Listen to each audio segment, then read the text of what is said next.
Hello everyone, buenas tardes a todos. My name is Adame Malael. I'm a PhD student at Université des Antilles, and I am very pleased to present my research here at the GCFI.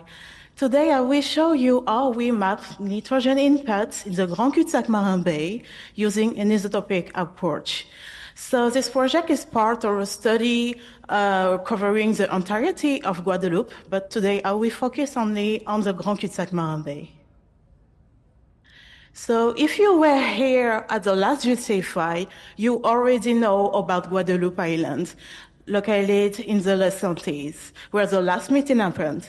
But do you know about the greatest bay of Guadeloupe, the Grand Cul-de-Sac Marin Bay, located to the north side of Guadeloupe? The Grand Cul-de-Sac Marin Bay is home to the largest reef barrier of the Les Antilles, home to many reef communities, seagrass beds, and mangroves.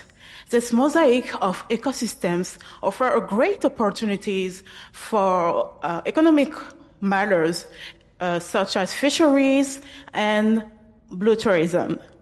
Unfortunately, this bay is also the receptacle of many land-based pollution that threaten the resilience of these ecosystems of high value and also threaten the sustainability of this economic activities. Among them, nutrient-rich inputs from wastewater, urban, agricultural runoff, harbors activities are known to favor algal overgrowth that bring the process of algal coral phase shift. The scope, sources, influences of mineral pollution in the Grand Cul-de-Sac Marin Bay is still unknown. So for this study, we try to answer this question. What are the sources and spatial distribution of nitrogen inputs in the Grand Cul-de-Sac Marin Bay, and how do they relate to reef health? So to investigate the mineral pollution in the bay, we collected macroalgae every 2 kilometers between 3 and 5 meters depth. The macroalgae was Dictyota. This is a brown algae distributed across the entirety with a great distribution on Guadeloupe Island and are known to absorb nutrient pollutions, especially nitrogen. So we analyze nitrogen isotopic composition expressed with delta 50N. Delta F50N is a ratio between the heavier and lighter nitrogen from my samples compared to the same ratio from the standard. And the standard is atmospheric air. So basically, delta N15 value less than 3, which means a natural or fertilizer sources. Meanwhile, a higher value, so more than 3, will means anthropogenic sources. We also map landscape pollution factors using smart map on QGIS and the distribution of delta 50N using interpolation EDW on QGIS. So here we have the first map of the distribution of delta N15 values in the Grand Cul-de-Sac Marin Bay. So what we have here is a gradient from blue to red, so 0 per mil to 4 per mil. The sites are represented with the black dot, watercourses with blue lines, coral reef dash pattern, seagrass beds dot pattern, and finally mangrove in pink. So the maximum value of delta 50N has been reached near the channel with 4.28 per mil, and the minimum on the coral reef barrier with 1 per mil. So in the next few slides, we are going to see what are the factors of this enrichment. But right now, we can already say that the minimum 1 per mil on the reef barrier is natural influences. Here we have represented the wastewater treatment plants in triangles. So red triangles for non-compliant and blue triangles with compliant. Delta N15 values are high near wastewater treatment plants, and it's about 57% of wastewater treatment plants which are not compliant around the bay, according to the latest report from 2022.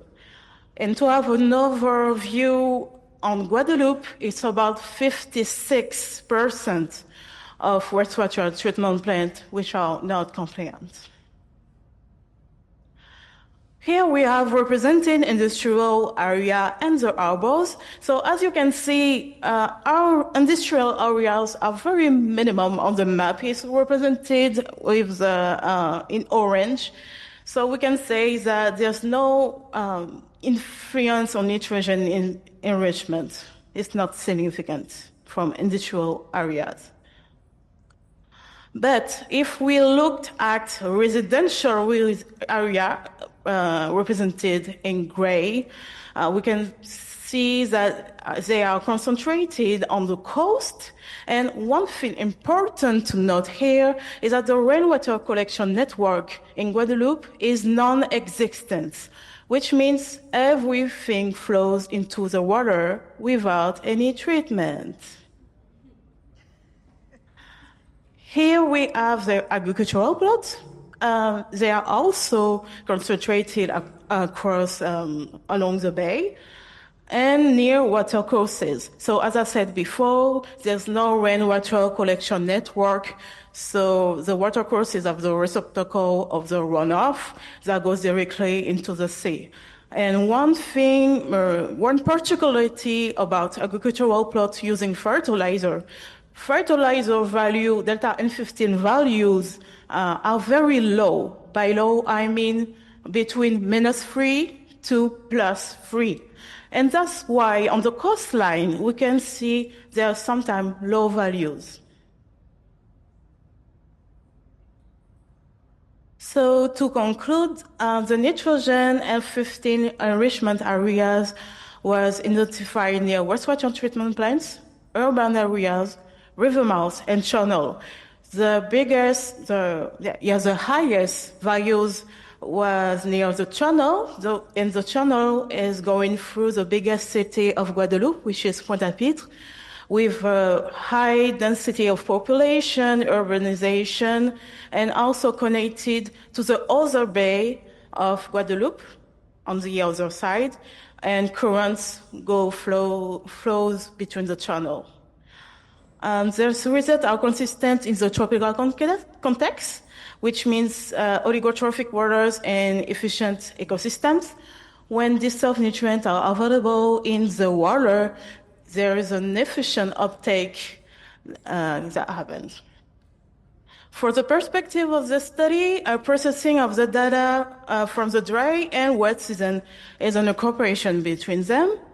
And if you'd like to learn more about this project, please feel free to scan the QR code on my poster to see a short documentaries on YouTube about this project.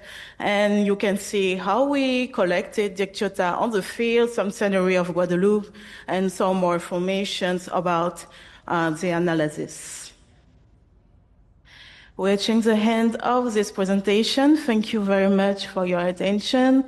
Gracias a todos y puede hacer sus preguntas.